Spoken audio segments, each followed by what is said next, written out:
Bidyon kanina yung may dinadampot siya na kargamento sa barko. Ayan na guys, oh. Tingnan niyo guys. Oh, yan siya guys. Oh. Yan ang dadampot ng mga container van guys.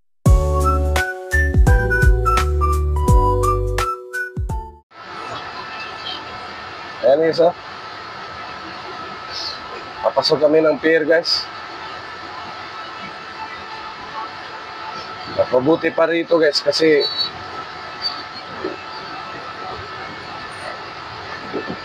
hindi tayo mahuhuli ng pulis.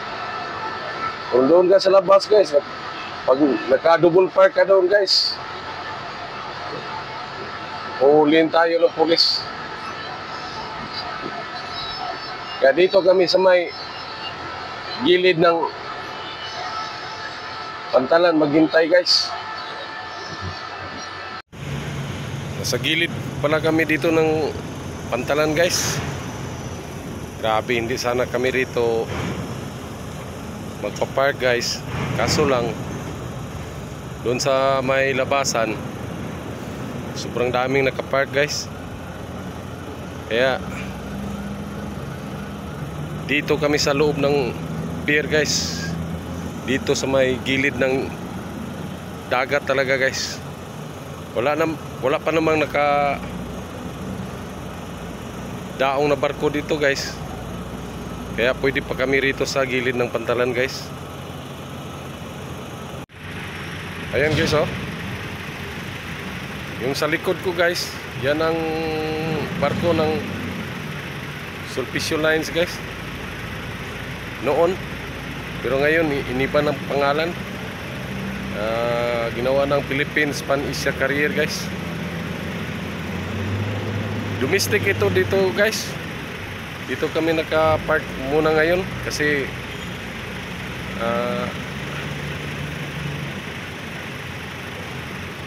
wala talagang maparadahan sa labas guys. Kaya kung nakikita nyo guys, dito ako nakatayo sa gilid ng dagat guys, oh. Tapos dito naman dito banda naman guys, yan talaga yung CIP guys. Yan lang yung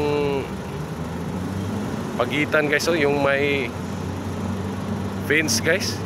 Pero hindi kami pwedeng pumasok dyan guys kasi may mga gwardiya dyan guys. Tapos may harang naman. Palakad-lakad muna ako dito sa may pantalan guys kasi wala pa namang tawag sa broker namin guys. Lahat pala ng kargamento galing dito galing sa ibang bansa pala guys, ay idadaan yan ng mga custom broker guys. Kaya sila ang nagpa-process dyan guys. Dito pala ako sa ilalim ng lifter guys, yung transtinner guys na mag-unload ng mga barko guys, oh. Sobrang taas nito guys. Oh guys, oh, tingnan nyo guys, oh. Oh. Nasa ilalim ako nito guys, oh. Yan guys. Para yung tower guys. Oh. Nasa ilalim ako rito guys.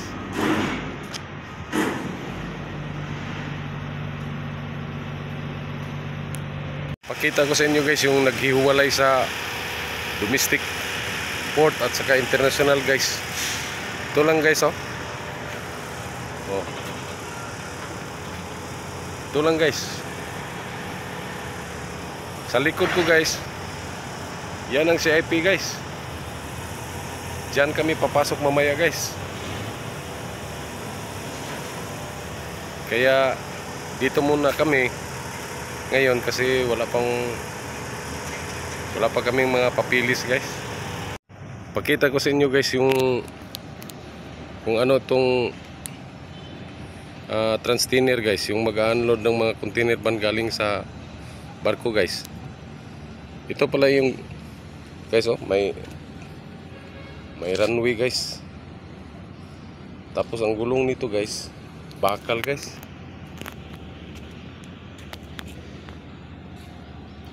Nasa ilalim dito guys. Para itong train guys. Tapos sobra itong taas guys. Nasa ilalim ako dito guys. Sobrang taas ito guys. Oh, tingnan nyo guys ha. Oh, oh.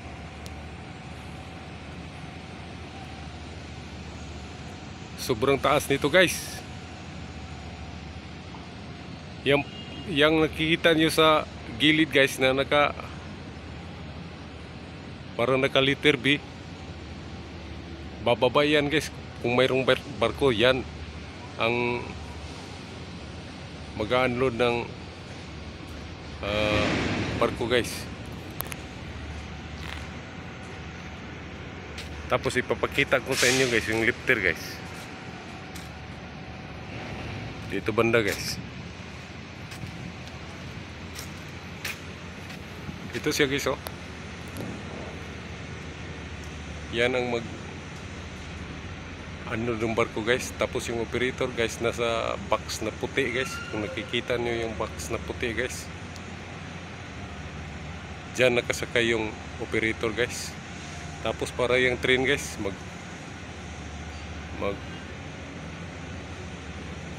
takbo yan pa forward and backward guys. Yan guys oh. Grabe ang taas yan guys. Yan pala yung nasa loob ng CIP guys oh. Yan din ang sa international port na Transtiner guys. Tower crane. May barko na nakadaong isa guys. Foreign vessel yan guys. Galing ibang bansa guys. Nagkakarga ng mga truck guys. Oh.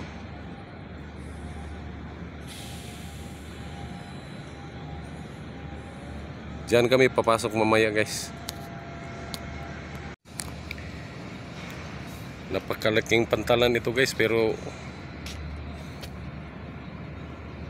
ang dami pa rin mga sasakyan na labas pasok guys, kaya minsan na traffic din. Kaya sa sobrang busy dito guys, gumawa sila ng ibang pantalan guys doon sa Talisay, yung Cebu South Harbor guys. Domestic and international port din yun guys.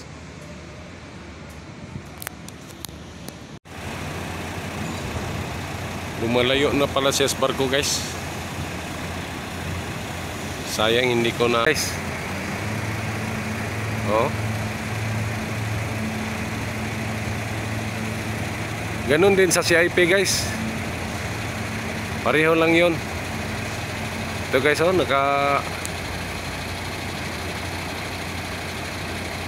ito ang operator guys. Yan sa itaas guys oh. Oh, tingnan nyo guys. Tumatakbo yan guys. Pasulong at paurong guys. Ganun din sa CIP guys. Tapos yung operator guys nandun sa taas oh. Napakataas yan guys oh. Grabe yung taas yan guys.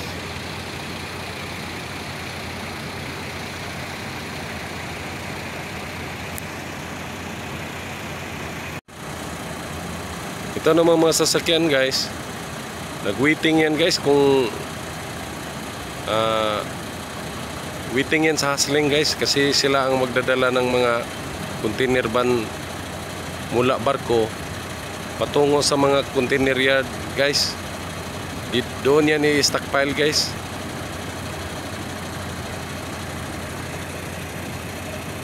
Ayun ang lifter guys oh. Tingnan nyo yung lifter guys.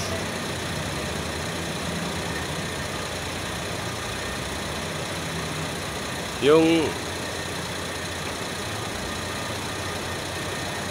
kinakarga niya guys, takip yan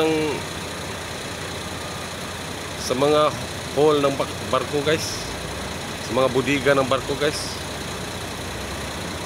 Tapos sa ilalim ng budiga, sa ilalim ng takip guys, meron yung Nakapile ng mga container van guys. Gaya niyan guys oh. Gaya niyan guys oh. Nakapile yan sa loob ng barko guys.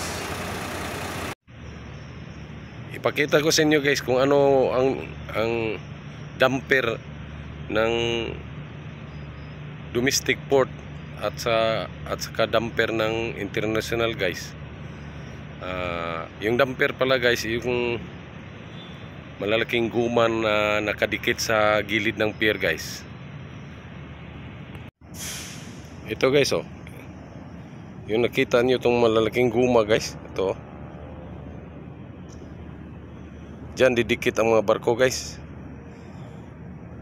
Ito sa domestic port ito guys. Yung mga local lang na barko guys. Oh, punta doon guys oh. Yung nakikita nyo yung sulpisyo guys hanggang sa dulo ito guys. Ganito guys. Ito ay tinatawag na damper guys. Support ito guys para hindi masira yung pantalan guys. Malalaking guma ito guys. Tapos sa international port guys, ipapakita ko sa inyo kung anong kaibahan nila guys. Ito guys oh. Ito guys oh. Yung pinakita ko kanina sa inyo guys oh. Ito lang nakaharang guys. Parang interlink guys. Oh. Tapos tingnan nyo yung damper nila guys oh. Sobrang high tech niyan guys. Hindi basta-basta yan guys. Parang meron yang hindi na yan basta-bastang damper guys, kasi para yang kuan guys. Sa sasakyan guys, itong nung tawag ba yun guys? May hangin yan sa loob guys. Para yung kalimutan ko tuloy guys kung anong pangalan sa. Tingnan nyo guys oh. Oh. Hanggang doon yan sa dulo din ng CIP guys. Sa international port guys. Ganyan ang mga damper dito guys. Sobrang high tech niyan guys. Para yung shock guys, nag-a-adjust yan guys. Pinoprotektahan yan guys ang pantalan na hindi masira guys, kasi yung magdadaong dito guys sobrang laki na barko guys, mga container ship guys. Malaki man yung barkong nakikita nyo guys, mas malaki pa yung dadaong ng mga container ship guys. Kaya ganitong ginagawa nilang damper guys. Para bang airbag guys ba?